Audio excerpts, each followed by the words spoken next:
ఏడడుగుల బంధం పార్ట్ 185 రచన మీనా కుమారి గారు. నేను మీతో విడిగా మాట్లాడదానండి అన్నది మంజీరా వర్మ. బయట గార్డెన్లోకి వచ్చి కూర్చున్నారు ఇద్దరు. ఎందుకలా మాట్లాడుతున్నారు? నిన్నటి వరకు మేమేమయ్యాము అన్న సంగతి కూడా మీకు అక్కర్లేదు. ఉన్నట్టుండి మా మీద మీకు ఇంత ప్రేమ పెరగడంలో అర్థం ఏమిటో నాకు అర్థం కాలేదు. ఎప్పుడైనా గుమ్మం దాటి నేను రాలేదు. పెద్దనాన్నగారు ఉండడంతో ఆయన నాన్నగారు అనుకుని జీవితాన్ని అలాగే గడిపానే తప్ప బయట ప్రపంచం తెలియకుండా అయిపోయింది నా జీవితానికి. నా జీవితం వరకు ఏమైనా బాధ లేదు. అది కొంత నేను కూడా స్వయం కృతాపరాధంగా చేసుకున్నాను. మీ మాయ మాటలు నమ్మాను. మీకు లొంగిపోయాను. కానీ నా కూతురు జీవితం బాగుండాలి. వికసించకుండా మనసు మొగ్గలలాగా ఉండగానే రాలిపోయిన జీవితం నాది. నేను అనుభవించిన బాధలను ఆశ అనుభవించడానికి వీల్లేదు. ఆ జీవితం వద్దు. దాని మనసుకు సంతోషం కావాలి. దాన్ని పువ్వుల్లో పెట్టి చూసుకునే భర్త కావాలి. అటువంటి వారు దొరకాలి నా బిడ్డకు. నా జీవితం కోసం నా కూతురు జీవితాన్ని వ్యర్థం చేయలేను.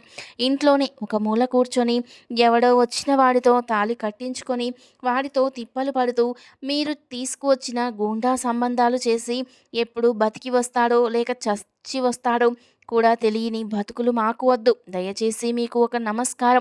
ఈరోజు మా నాన్నగారున్నారు. నాకు ఒక మేనల్లుడు ఉన్నాడు అన్నది మంజీరా వర్మ. అర్థమైంది. మీ ఆస్తులు కాజేయడానికి నీ కూతుర్ని కూడా వాడే చేసుకుంటాను పెళ్ళి అన్నాడా అంటూ వెట్టకారంగా మాట్లాడాడు శంకర్నాథ్. ఇంతకన్నా మంచి ఆలోచనలు మనకు ఎలా వస్తాయండి? మనకు డబ్బు, అహంకారం, పొగరు, ఈగో అన్నీ ఎక్కువే. అందుకే మనకు వాటి గురించి తప్పితే గొప్పవేమున్నాయో కూడా తెలీదు. ప్రేమ అనేది ఒకటి ఉంటుందని కూడా మనకు అసలు తెలీదు. నా అందాన్ని నన్ను చూసి మోసం చేసి పెళ్ళి కాకముందే నా జీవితాన్ని పాడు చేశారు. అక్కడితో తప్పలేదు. నేను మీ భార్యగా మిగిలిపోయాను. మీరే ప్రపంచం అనుకున్నాను. మీరు చెప్పిన మాయ మాటలు విన్నాను. కానీ మా అక్క చెల్లెళ్ళ జీవితాలు మీ తెలివితేటలకు, మీ అలవాట్లకు, వ్యసనాలకు, స్వార్థానికి అంకితమైపోయాయి అని తెలిసాక నా మనసుకు ఎంతో బాధ కలిగింది. అందుకే మీతో ఉండలేక నా తండ్రి దగ్గరకు వచ్చేశాను. ఈనాడు నా తండ్రి స్థానంలో ఉన్న పెద్దనాన్నగారు కూడా లేరు. ఒంటరిగా మేము ఎలా ఉండాలి అక్కడ అంటూ బాధగా కన్నీరు పెట్టుకుంటూ ఉంది మంజీరా వర్మ. నేనొక్కటే కోరుతున్నాను. కనీసం పిల్లల జీవితాలైనా ఆనందంగా ఉండేలాగా చూడండి. ఇలా డబ్బులు సంపాదన కోసం, మగవాడిని అన్న అహంకారంతో, సుఖాలు పొందడం కోసం స్వార్థంతో ఎదురొచ్చిన వాడిని నరకడం, ఇవన్నీ కూడా ఇక చాలు. వాటితో ఏం సంతోషపడ్డారు మీరు? ఒక్కరోజైనా గుండెల మీద చెయ్యి వేసుకొని హాయిగా నిద్రపోయారా? మీ కుటుంబంగా వచ్చిన మాకు ఏనాడైనా ఆనందం చూపించారా? ఎందుకండి ఈ జీవితం అన్నది మంజీరా వర్మ చాలా బాధగా. ఆమె కొద్ది రోజులుగా రాజశేఖర్ నిలయం, రాధికా నిలయం, వసుంధర నిలయం వాళ్ళ ప్రేమలు, అభిమానాలు అన్నీ చూస్తూ అసలు తన జీవితాన్ని ఎంత కోల్పోయిందో తెలుసుకుంది. పోయిన జీవితాన్ని తిరిగి తెచ్చుకోలేదు. కానీ తన కూతురు జీవితం ఆనందంగా ఉండాలి అని కోరుకుంటుంది. తన కొడుకు మంచిగా మారి ఆనందంగా సుఖపడాలి అనుకుంటుంది. అది ఆమె ఆశ. అందుకే ఈనాడు భర్తకు ఎదురు చెబుతోంది. అతని తప్పులన్నీ ఎత్తి చూపింది. బయట కారు ఆపుకొని అన్ని మాటలు వింటున్నారు రవివర్మ, కృష్ణవర్మ. ఇన్ని నీతులు చెబుతున్నావు. నీ ఆస్తులన్నీ కూడా నీ మేనల్లుడికి ఇవ్వాలనేగా నీ పన్నాగం. నీ కూతుర్ని చేసుకొని నీ ఆస్తులని కాజేయాలనే కదా వాడి పన్నాగం. నీ నీతులు తర్వాత చెప్పండి అన్నాడు కోపంగా శంకర్నాథ్. మీ ఆస్తులన్నీ ఇస్తానంటే నువ్వు నేను దాసిజనంగా అతని ఇంట్లో పని చేస్తాము అన్నా కూడా నీ కూతుర్ని పెళ్లి చేసుకోడు కృష్ణవర్మ. ఎందుకంటే అతని దృష్టిలో ప్రేమ ఎంతో విలువైనది. ఆ ప్రేమ అంతా భార్యకే సొంతం. ఆ విలువలు మనలాంటి వాళ్లకు తెలియదులే. నా మాట చెల్లాలి అన్న అహంకారంతో మీరు తీసుకున్న నిర్ణయాలకు మా జీవితాలు బలైపోయాయి. అలాగే పక్క వాళ్ళు కూడా నిర్ణయించుకుంటారు. ఆస్తుల కోసం, మందాల కోసం అనుకోవడం మీ భ్రమ. అటువంటి ఆలోచనలు వారికి లేవు. అలా వారి ఆలోచనలు ఉంటే నేను ఇంత దూరం రావాల్సిన అవసరం లేదు. ఎందుకంటే నా జీవితంలో తారసపడ్డ వ్యక్తులు కూడా అటువంటి వారే కదూ. ఇంకా కొత్తగా నేను చూసేది, నేర్చుకునేదేముంది అన్నది కోపంగా మంజీరా వర్మ. విషయం అర్థమైందిగా. నువ్వు వాళ్ళ అమ్మాయిని చేసుకొని వాళ్ళ ఆస్తులన్నీ కాజేయాలనుకుంటున్నావని వాడి బాధ. కృష్ణ అన్నాడు రవివర్మ. ఇంత నీచంగా ఎలా ఆలోచిస్తారన్నయ్య? పెళ్ళైన వాడిని పట్టుకొని మరొకరిని పెళ్లి చేసుకుంటారా డబ్బు కోసం? ఛీ అన్నాడు కృష్ణవర్మ. వాడు చేసిన పని అదేగా కృష్ణ. అక్కను చేసుకొని అందగత్తైన చెల్లెర్ని కూడా తన సొంతం చేసుకోవాలి. ఆ రకంగా ఆ ఆస్తులన్నీ తనే చుట్టు పెట్టుకోవాలనుకున్నది అతని ప్లాన్ అది కదా. అందుకే అలా చేశాడు. అలాగే నువ్వు కూడా ఆలోచిస్తున్నావని వాడనుకుంటున్నాడు అన్నారు రవివర్మ. ఏంటో అన్నయ్య, సొంత వాళ్ళు ఉన్నారు అని ఆనందపడాలో, లేక వీళ్ళున్నందుకు నన్ను కుటుంబ సభ్యుడిగా చేర్చుకున్న మీ అందరికీ ఏదైనా ఆపదలు కలిగిస్తారేమో అని భయం కూడా కలుగుతుంది నాకు అన్నాడు కృష్ణవర్మ. ఒంటరిగా ఎంత పోరాడే వీరుడైనా కూడా తన కుటుంబానికి ఏదైనా ఆపద కలుగుతుంది అనుకుంటే భయపడతాడు. అదే ప్రేమ స్వభావం. అలాంటి భయాలు ఏమీ అక్కర్లేదు కృష్ణవర్మ. ఇక్కడ ఎవరూ కూడా తక్కువ వాళ్ళు కాదు. మన ఆడవాళ్లకు వదిలితే చాలు, ఒక్కొక్కరిని చక్కగా డిటర్జెంట్ సర్వ్ వేసి ఉతికారేస్తారు. అటువంటి వాళ్ళు అంటూ నవ్వేశాడు రవివర్మ. అవునవును, రాజశేఖర నిలయం ఆడపిల్లలు అంతటి వాళ్ళు అంటూ నవ్వాడు కృష్ణవర్మ. ఎందుకంటే కాసేపటి క్రితం నుండి శ్రావణి, దామోదర వర్మ గారు కూడా అక్కడే నిలబడున్నారు కారు వెనకాలగా. చాలా గొప్పగా మాట్లాడుతున్నారు. కానీ పదండి లోపలికి అన్నది శ్రావణి నవ్వుతూ. మరి మీ రాజశేఖర నిలయం ఆడపిల్లలంటే మామూలు వాళ్ళు కాదు. ఫైటర్స్, షూటర్స్, లాయర్స్, డాక్టర్స్ అన్నిటినీ మించిన సూపర్ పెల్లమ్స్ అన్నాడు కృష్ణవర్మ నవ్వుతూ. మీ భాషా ప్రాస చాలా బాగుంది. పదండి, హీరో గారికి చిన్న చిన్న ప్రాబ్లమ్స్ కాదు, ఏకంగా పెద్ద ప్రాబ్లం వచ్చింది. లోపలికి వెళ్ళి చూస్తే అంటూ శంకర్నాథ్ గారి వైపు చూసింది. మాట్లాడింది శ్రావణి. అసలు ఏమాత్రం ట్విస్ట్ లేకపోతే ఏం బాగుంటుంది శ్రావణి? నా అభిమానులు నిరాశపడరా? హీరోకి ఫైట్స్ లేకపోతే ఎలా? అందుకే మంచి ట్విస్ట్ నాకు నేనే ఇచ్చుకున్నాను. తద్వారా నాకు బంధువులు ఉన్నారు అని తెలిసింది కదా, అది మంచిదే కదా. ఇప్పుడు ఆ బంధువుల ద్వారా వచ్చేది ఏదైనా కూడా నాకు ముందుగా వచ్చిన ట్విస్ట్ కన్నా భయంకరమైనదిగా కాదు కదా శ్రావణి అంటూ నవ్వుతున్న కృష్ణవర్మ వైపు చూసి, చాలే పదండి అన్నది శ్రావణి. ఏమిటి కృష్ణ, లిమిట్స్లోనే ఉంటున్నారా అంటూ నవ్వాడు రవివర్మ. అన్నయ్య మాటలతో కూడా సంతోషపడనివ్వరా? అలా ఎందుకు ఉంటాం అన్నయ్య, అన్నీ తెలిసి మరి అంటూ నవ్వుతున్న కృష్ణవర్మ వైపు చూసి, మీరు డాక్టర్స్ కదా బాబు, ఆనందాన్ని ఇంకో రకంగా అయినా చూడొచ్చు అనుకుంటారేమో అని అంటూ నవ్వేశాడు రవివర్మ. అవును, మీరు కాంపౌండర్ని అడిగి మళ్ళీ ఏమైనా తెచ్చారా ప్యాకెట్స్ అంటూ కన్ను కొట్టి నవ్వాడు కృష్ణవర్మ. అయ్యో పదండి ముందుకు అని శ్రావణి దామోదర వర్మ గారిని తీసుకొని లోపలికి వెళ్ళింది. వసుంధరా నిలయంలోకి రవివర్మ, కృష్ణవర్మ, శ్రావణి, దామోదర వర్మ గారు వెళ్లారు. రవివర్మ శంకర్నాథ్ వైపు చూసి స్వాగతం ఇలా, బయట నిలబడి మాట్లాడతారేమిటి, లోపలికి రండి శంకర్నాథ్ గారు అంటూ ఒత్తి పలికాడు రవివర్మ. పదండి మామయ్య అన్నాడు ఎంతో బుద్ధిగా కృష్ణవర్మ. ఎక్స్ట్రాలు చేస్తున్నాడుగా, చూస్తా, ఏదైనా పెళ్లి వ్యవహారం ఎత్తాలి, మీ పరువు ప్రతిష్టని ఇక్కడే తీసిపోతా. నీకిన్నాళ్ళు పుట్టిల్లు ఒకటి లేదు అనుకున్నాను, సరైనది, ఇప్పుడున్నారు కదా, ఇక నీ విషయం బాగా తేలుస్తా అంటూ మాట్లాడి శంకర్నాథ్ మంజీరావర్మను భయపెట్టాడు. అందరూ లోపలికి వెళ్ళిన తర్వాత అందరూ లోపలికి వెళ్ళి కూర్చొని నవ్వుకుంటూ మాట్లాడుకుంటున్నారు. అలా మాట్లాడుకోవడం అసలు నచ్చలేదు శంకర్నాథ్కి. అవును మరి, రౌడీలు, కత్తులు, కటార్లు, బ్యాచ్లను వేసుకొని తిరగడం, అందరినీ ఇబ్బంది పెట్టడం, ఎవరో ఒకరు బాధపడుతుంటే వారిని చూసి ఆనందంగా నవ్వుకోవడం, ఆ బాధపడుతున్నది తమ వాళ్ళే అని గొప్పగా చెప్పుకోవడం, అలవాటు పడిన ప్రాణాలవి. మంజీరావర్మకు ఏదో మనసు ఆందోళనగా అనిపించింది. తన భర్తే కావచ్చు, కానీ తన తండ్రి, తన మేనల్లుడు, వారి కుటుంబం, వాళ్ళ బంధువులు, వారందరి మధ్య ఏదైనా అనకూడని మాటలు అని నా భర్త, నా పుట్టింటి వారి పరువు తీస్తారేమో అన్న భయం కలిగింది మొదటిసారిగా మంజీరావర్మకు. ఎందుకంటే శంకర్నాథ్ మాట తీరు, దురుసుతనం అన్నీ తెలుసు మంజీరావర్మకు. ఇలా తమ కోసం ఇక్కడికి వస్తాడని అస్సలు అనుకోలేదు మంజీరావర్మ. మౌలినాథ్ తన చెల్లెలు ఆశతో రెబల్లా మాట్లాడుతున్నాడు. అసలు ఒక రకంగా కూర్చొని నవ్వుతూ చక్కగా మాట్లాడుకోవడం మీకు అలవాటు లేదా? అక్కడ నేను మీ ఆనంద నిలయంలో చూసినప్పుడు కూడా ఆశ్చర్యపోయాను. ఇలా బంధువులు ఇళ్ళకు వచ్చినప్పుడు కూడా ఇలా సీరియస్ ఇదే విధంగా మెయింటైన్ చేస్తారా? కష్టంగా లేదా మీకు అన్నాడు రవివర్మ శంకర్నాథ్ వైపు చూస్తూ. అవును, అలా ఉండడం అనేది ఆరోగ్యం మీద చాలా ఇబ్బందులు చూపిస్తుంది, ఆ విషయాన్ని గమనించుకోవాలి మనం అన్నాడు కృష్ణవర్మ ఒక రకంగా మనసులో నవ్వుకుంటూ. కళ్ళతోనే రవివర్మకు చెప్పాల్సిన విషయాన్ని అర్థమయ్యేలా చెబుతూ, మొత్తానికి డాక్టర్ అనిపించుకున్నావు కృష్ణవర్మ అంటూ చిన్నగా సెటైర్ వేశాడు కృష్ణవర్మ. చెవి దగ్గర రవివర్మ, ధరణి, శ్రావణి ఇద్దరు ఒకరినొకరు చూసుకొని అన్నదమ్ములు రెచ్చిపోతున్నారు అని నవ్వుకున్నారు. అనుకోకుండా బంధువులందరూ వచ్చారు, పదండి మన ఇంటికి వెళ్దామన్నాడు కృష్ణవర్మ.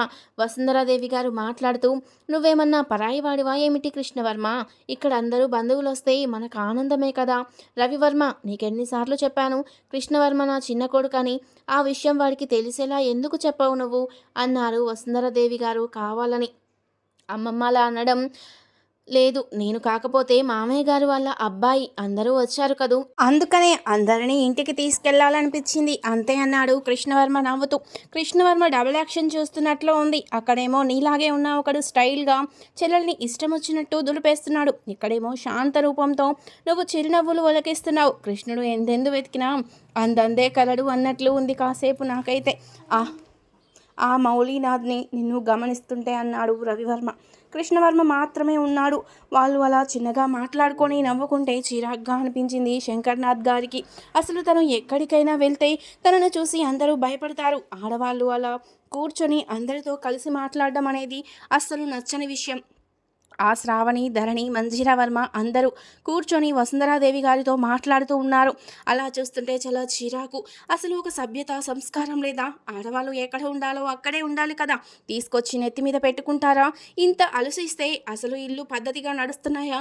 అన్న అనుమానం కలిగింది శంకర్నాథ్‌కి. వంట వాళ్లకు మంచి మాటలు చేయమని పురమాయించారు వసుంధరాదేవి గారు. విజయవాడలో దుర్గగుడి అన్నీ బావుంటాయి. ఒకసారి వెళ్ళి చూసి రండి అని వసుంధరాదేవి గారు చెప్పారు. దుర్గా గుడి మాకు ఏమీ కొత్త కాదు.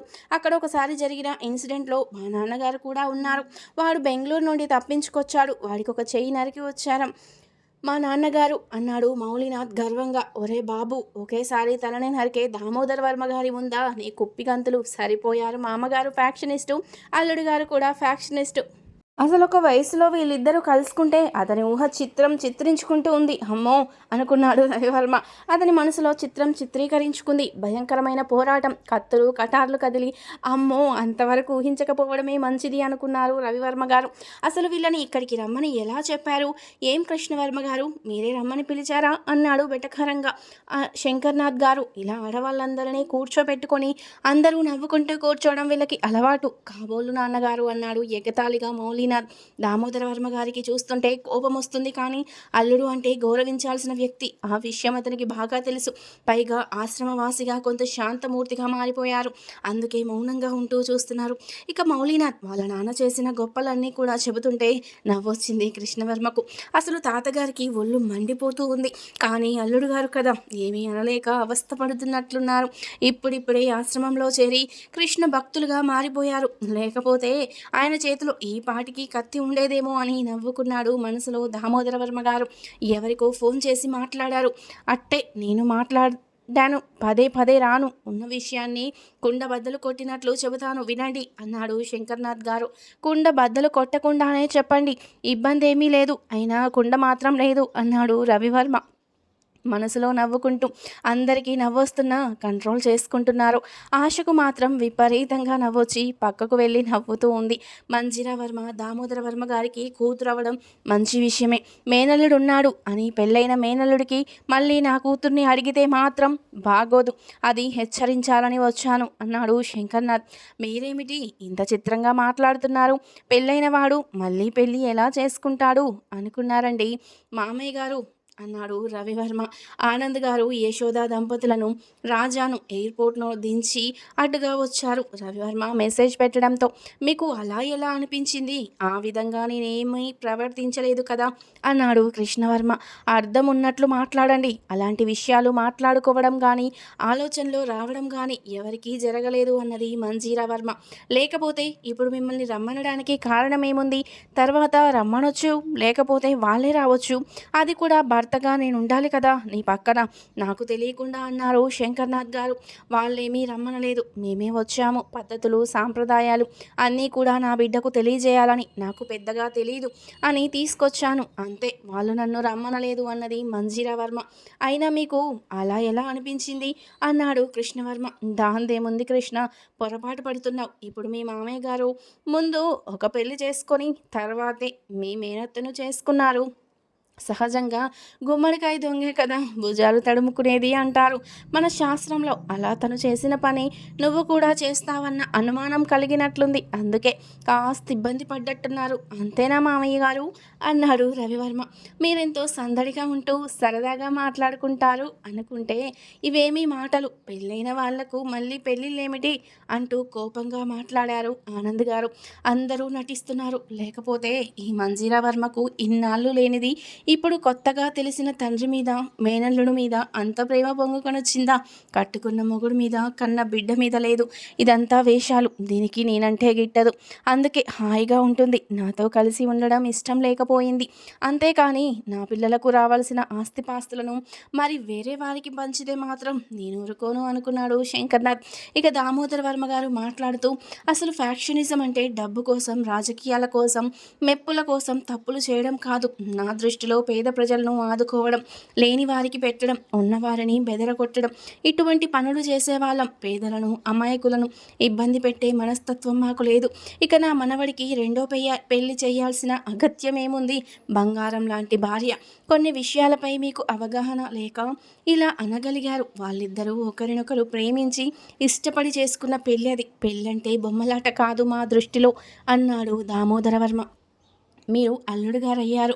నా కూతురికి నేనే పెళ్లి చేయాల్సిన పరిస్థితి వస్తే ఎంతో ఘనంగా చేసేవాడిని. ఆ పెళ్లి చేసే విధానం బట్టి మీకు తెలిసేది అల్లుడు గారు 7 అడుగుల బంధానికి ఉన్న విలువలు. అంతేకాని డబ్బు కోసమో, పదవి కోసమో, అందం కోసమో, వ్యామోహం కోసమో ఒకరిని తర్వాత మరొకరిని, ఆ తర్వాత ఇంకొకరిని పెళ్లి చేసుకునే అలవాట్లు మాకు లేవు, రావు అన్నారు దామోదర వర్మ గారు. మౌలినాథ్ దామోదర వర్మ గారి వైపు అలాగే చూస్తున్నాడు. ఎందుకనో ఆయన మాట తీరు, మనిషి అంతా కూడా బాగా నచ్చాడు. అందుకే అలాగే గమనిస్తున్నాడు. దామోదర వర్మ గారు మాట్లాడే మాటలను, ఆ మాటలు వింటూ అలా కొయ్యబారిపోయి ఒక రకంగా ఆలోచనలో పడ్డ శంకర్నాథ్, మౌలినాథ్ ముఖాలను చూసి సంతోషపడింది మనసులో మంజీరా వర్మ. సంతోషం ఎక్కడుంది అని మీ ఉద్దేశం అన్నారు దామోదర వర్మ గారు శంకర్నాథ్ గారి వైపు చూసి. ఎక్కడుంటుంది? ఎవరు దోచుకొని సంపదలను, ఆనందము, నా కుటుంబం అనే భరోసా. మన వెనుక ఒక 10 మంది ఉంటే అదొక సంతోషం. అలా చెబుతూ ఉన్నాడు శంకర్నాథ్. ఎన్ని ఉన్నా మనశ్శాంతి, తృప్తి లేకపోతే మనిషి ఆనందంగా ఉండలేడు. ఒక పెళ్లి చేసుకొని తృప్తి చెందితే ఆ భార్య దేవత అవుతుంది. అదే వేరే వ్యామోహంతో వేరు పెళ్ళిళ్ళు చేసుకుంటే అది నరకమే అవుతుంది. అది ఇప్పుడు మీరు గ్రహించే ఉంటారు కదా. ఒక పెళ్లి చేసుకున్నప్పుడు మీరు కొంత మనశ్శాంతిగా అయినా ఉండి ఉంటారు. కానీ మీకంటూ వేరే ఆలోచన వచ్చిన తర్వాత మీరు మనశ్శాంతిగా ఉన్నారా? ఏదో ఆనందపడ్డాను అనుకున్నారు మంజీరా వర్మను పెళ్లి చేసుకొని. కానీ నిత్యం ఏదో ఒక అనుమానంతో మీ చెడు గుణాన్ని మీ చిన్న భార్య గ్రహిస్తుందేమో అన్న భయంతో రకరకాలుగా వేదన పడ్డారు. ఆ ఆనందము, శారీరక సంబంధం కూడా కొన్నాళ్ళే సాగింది కదూ.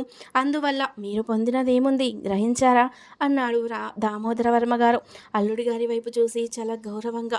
అదే అని ఎందుకు అనుకోవాలి? ఇప్పుడు మంజీరాకు ఉన్న ఆస్తులలో సగం వాటా నాది అని మీరు అడగొచ్చు కదా. ఎందుకంటే అవి మీ తండ్రికి సంబంధించిన ఆస్తులు కదా అన్నాడు దామోదర వర్మ గారి వైపు చూస్తూ శంకర్నాథ్. నాకైతే ఆలోచన లేదు. ఇప్పుడు మీరు చెప్తుంటే ఆశ్చర్యం కలుగుతుంది.